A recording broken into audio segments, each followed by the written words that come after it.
देख रहे हैं सुदर्शन न्यूज। नमस्कार, आप देख रहे हैं सुदर्शन न्यूज और मैं हूं आपके साथ कीर्तिमान सिंह। आप देख रहे हैं यूपी विशेष। खबर यूपी के फरीदपुर से है, जहां सावन का तीसरा सोमवार को सुबह से शिवालयों में भक्तों की भीड़ नजर आई। जहां पावन गंगा नदी के तट पर गंगा जल लेकर कांवड़ियों का पहला जत्था शिवालय में पहुंचा और भगवान शिव का जलाभिषेक किया, तो वहीं समूचा वातावरण बम बम भोले की जयकारों से गूंज उठा। वहीं सुरक्षा को लेकर उप जिलाधिकारी अजय कुमार उपाध्याय ने भारी फोर्स के साथ दूर दराज से आए कांवड़ियों की अगुवाई की और उनके स्वागत में नगरवासियों ने पुष्प वर्षा कर जगह जगह जलपान कराया। साथ ही समाज सेवियों ने भगवाधारी कांवड़ियों को दूध मेवा से बनी खीर और फल बांटे।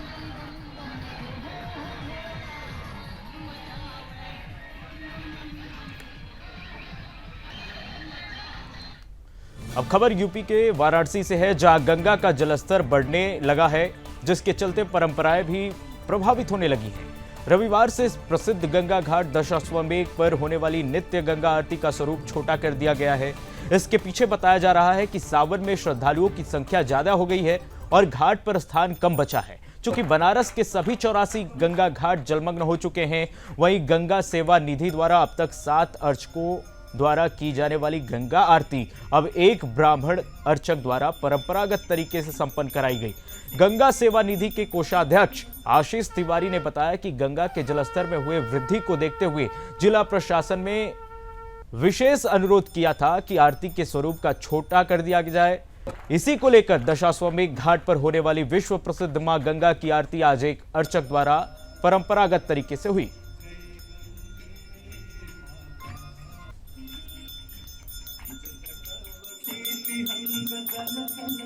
आज की आरती जो है प्रशासन से वार्ता हुई और होने के साथ साथ जो हम लोगों का इस समय श्रावण मास चल रहा है, श्रावण मास में पर्यटक और दर्शनार्थी इस समय बाहर से बहुत ज़्यादा मात्रा में आ रहे हैं, जिसकी वजह से एक तो आरती का स्वरूप घाट से नीचे ऊपर संस्था के छत पे हो रही है और इसमें नाव पे बहुत ज़्यादा आवश्यकता से ज़्यादा भीड़ हो जा रही है, जिससे कि प्रशासन के विशेष अनुरोध पर इस आरती को, इसके स्वरूप को छोटा किया गया है।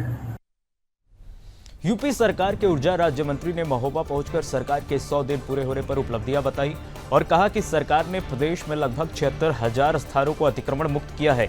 वहीं सरकार ने सेवा, सुशासन और सुरक्षा को लेकर काम किया है। लगभग 36,000 किसानों का ऋण माफ भी किया गया है। इस दौरान उन्होंने कहा कि प्रदेश में गुंडा माफियाओं का राज्य समाप्त हो चुका है।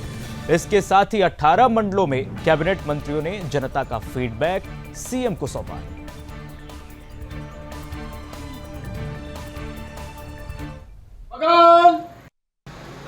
उत्तर प्रदेश सरकार के 100 दिन होने के बाद देश के यशस्वी प्रधानमंत्री माननीय मोदी जी के निर्देशन में और उत्तर प्रदेश के यशस्वी मुख्यमंत्री पूज्य योगी आदित्यनाथ जी के नेतृत्व में जो उत्तर प्रदेश सरकार ने काम किए, आज उन्हीं की ये प्रेस कॉन्फ्रेंस।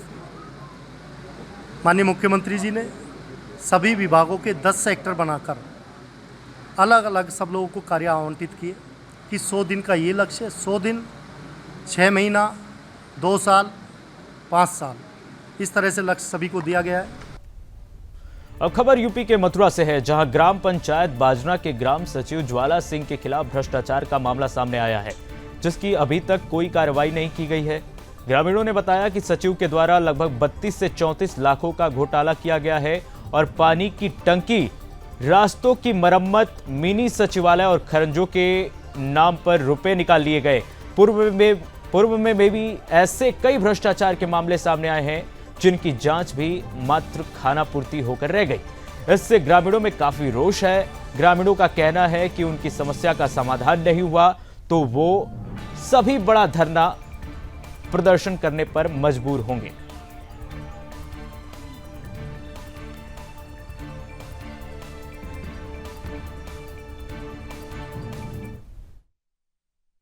हमारे यहाँ से सन 2021 में जो पिछली बार जो प्रधान के अब छिन जाने के बाद जो सरकारी समिति जो बनती है, उसमें 32 लाख रुपए के लगभग गबन किया गया था, जो कि ज्वाला सिंह सेक्रेटरी थे हमारे यहाँ।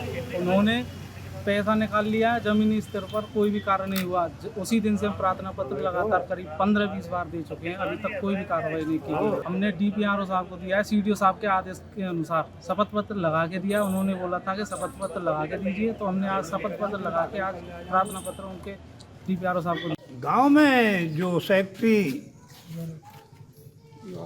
ज्वाला प्रसाद थे, उन्होंने विकास का पैसा खंजराव का निकाला, अंबेडकर पार्क का निकाला, टंकी का निकाला, मगर विकास के नाम पे कुछ नहीं किया। रिवोर का निकाला, जो भी पैसा निकाला और अपनी जेब में रख लिया। शिकायत की, ब्लॉक पे भी शिकायत की। अब खबर यूपी के सीतापुर से, जहां सिधौली क्षेत्र में समुदाय विशेष के लोगों ने अवैध रूप से तालाब पाटकर मस्जिद निर्माण करवा लिया, जिसको लेकर हिंदू संगठनों ने प्रशासन से कड़ी कार्रवाई की मांग की है। हिंदू संगठनों से मिली जानकारी के अनुसार समुदाय विशेष के द्वारा शिवजी के सिद्धेश्वर मंदिर के समीप अवैध मस्जिद का निर्माण किया गया, जिसको लेकर क्षेत्रवासियों ने आपत्ति जताई है। फिलहाल इस मामले में प्रशासन के द्वारा जांच की जा रही है।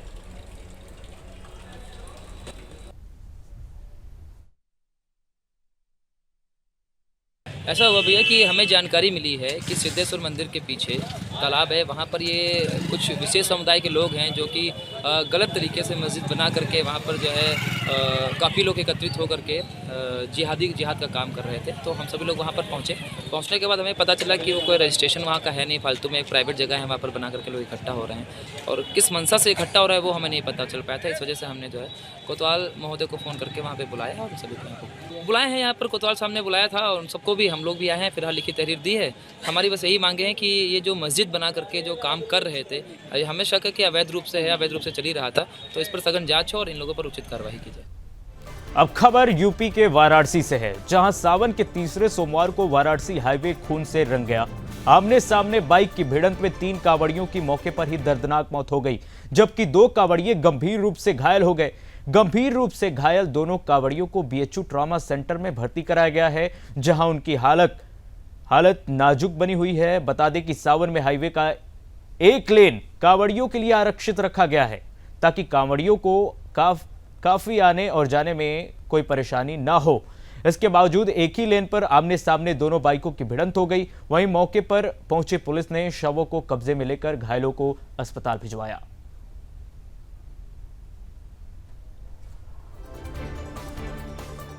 तीन लोग गंभीर रूप से घायल हुए, उनको ट्रॉमा सेंटर BHU भेजा गया। वहां पर यह मालूम चला है कि उनकी डेथ हो गई है। 2 लोगों को सूर्यांश अस्पताल में भेजा गया है, जो यहीं खजुरी पर था। उनकी हालत ठीक है। एक को थोड़ा गंभीर होने की स्थिति में उनको भी ट्रॉमा सेंटर भेजा जा रहा है। थाने द्वारा बहुत प्रॉम्प्ट एक्शन इसमें किया गया है और कोई इसमें समस्या नहीं है, लेकिन ये बहुत ही दुखद दुर्घटना हुई है। चलिए अब खबर यूपी के कुशीनगर से है, जहां साइबर सेल और पुलिस की संयुक्त टीम ने साइबर ठगों के अंतर्राज्यीय गिरोह का पर्दाफाश किया है और 3 जालसाजों को गिरफ्तार कर लिया है। आरोपियों के पास से 1 लाख रुपए नकद, 45 सिम कार्ड, कई बैंकों के 10 ATM कार्ड, 24 आधार कार्ड और 1 बाइक की बरामद की गई है। दरअसल जालसाज ग्रामीणों को झांसा देकर उनके नाम से बैंक खाता खुलवाकर ठगी कर रहे थे। अब तक 2000 से अधिक खातों की जांच में 10 करोड़ से अधिक के लेन देन की बात सामने आई है।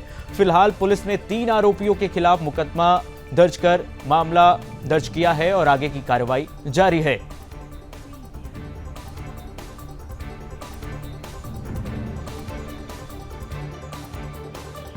जनपद कुशीनगर क्षेत्र के अंतर्गत साइबर सेल और थाना नबुआ नौरंगी ने एक सराहनीय कार्य करके अंतर्राज्यीय साइबर ठग गिरोह का भंडाफोड़ किया है। इनके पास से 1 लाख रुपए नकद बरामद हुए हैं, 45 सिम बरामद हुए हैं, 10 ATM कार्ड और 24 आधार कार्ड बरामद हुए हैं और 3 अभियुक्तों की गिरफ्तारी की गई है।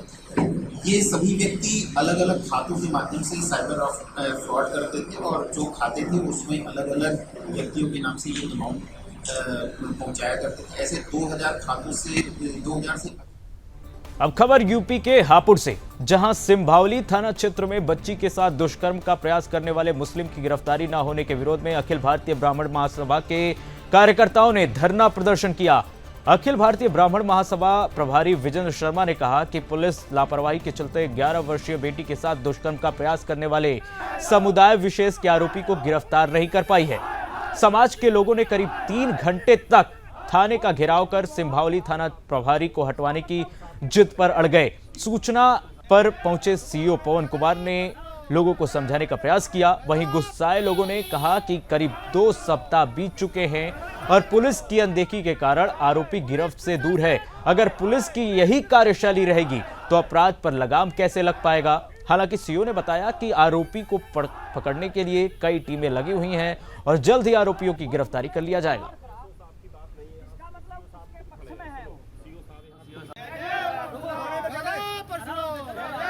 पिछले 21 तारीख से ये घटना हुई थी बच्ची के साथ, 19 तारीख से, और 19 तारीख से लेके अब तक जो यहाँ के एसओ हैं योगेंद्र कुमार जी, जो अपने आप में तानाशाह हैं, जो कि सुनने को तैयार नहीं है। बार बार हम थाने बुलाते हैं हमारे योगेंद्र भाई को और समझा के भेज दी यहाँ से।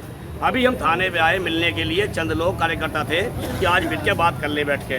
जब हम थाने पे आए तो गेट पे आने के बाद पहली बात तो किसी से मुलाकात नहीं करी।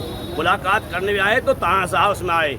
योगी जी के राज में ये बातें नहीं चलने दी जाएगी। हम पीड़ित के न्याय के लिए बैठे हैं यहाँ। फिरोजाबाद से है, जहां बदमाशों ने सर्राफ एजेंट से 1 किलो चांदी और 200 ग्राम सोना के आभूषण लूट लिए। इसके बाद आरोपी बदमाश असहला लहराते हुए फरार हो गए। आर-फारन में पीड़ित ने पुलिस को सूचना दी। सूचना पर पहुंचे पुलिस ने घटनास्थल का निरीक्षण किया। पीड़ित ने बताया कि उसके बैग में लगभग चांदी और सोने के आभूषण रखे थे, साथ ही 35,000 की नकदी थी और सभी सामान बदमाश लूटकर फरार हो गए। फिलहाल पुलिस ने आरोपियों के खिलाफ मामला दर्ज कर लिया है और दोनों आरोपियों की तलाश में जुट गई है।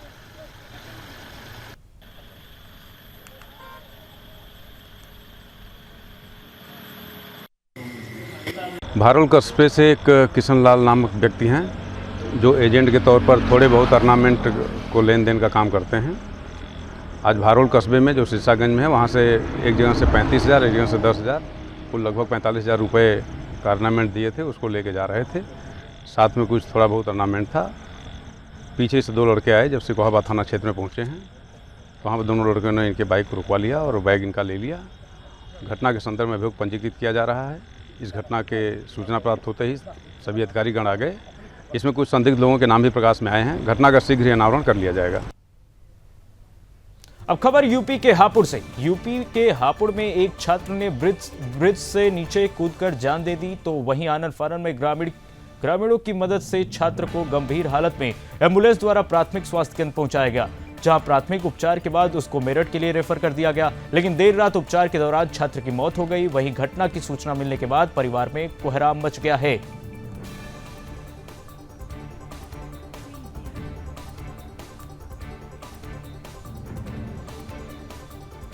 और फिलहाल यूपी विशेष में इतना ही। बाकी खबरों के लिए आप देखते रहिए सुदर्शन न्यूज। जय हिंद।